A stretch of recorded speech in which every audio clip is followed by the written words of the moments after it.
In today's video, I'm going to teach you how to add a checkbox in Notion.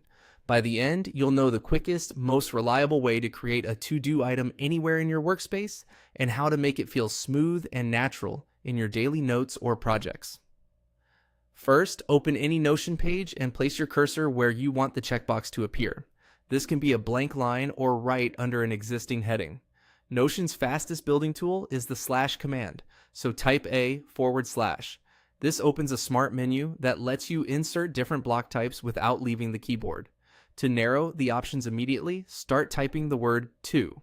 You'll see to-do list appear in the menu as one of the top results.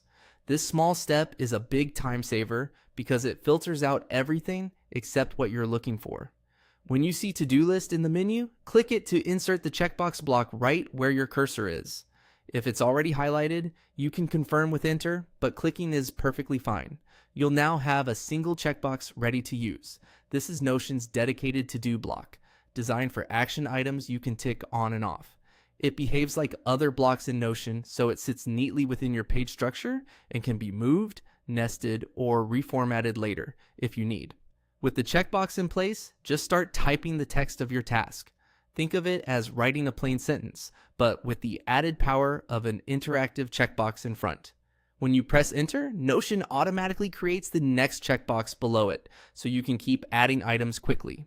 Click the box to mark something complete, and Notion will visually dim and strike through that line, giving you a clear sense of progress. If you want to add detail beneath a task, press Tab to nest a checkbox under the one above it, and use Shift+Tab to move it back out.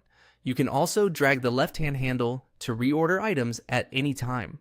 For simple notes under a task, use Shift-Enter to add a soft line break without creating a new checkbox. And if you change your mind, turning an empty to-do back into regular text is as easy as deleting the empty item or using the / menu to switch the block type. That's all there is to it. Type /, choose to-do list, and enter your text. With this quick flow, you can build clean, actionable checklists anywhere in Notion, from daily planning to project tracking, without breaking your writing rhythm.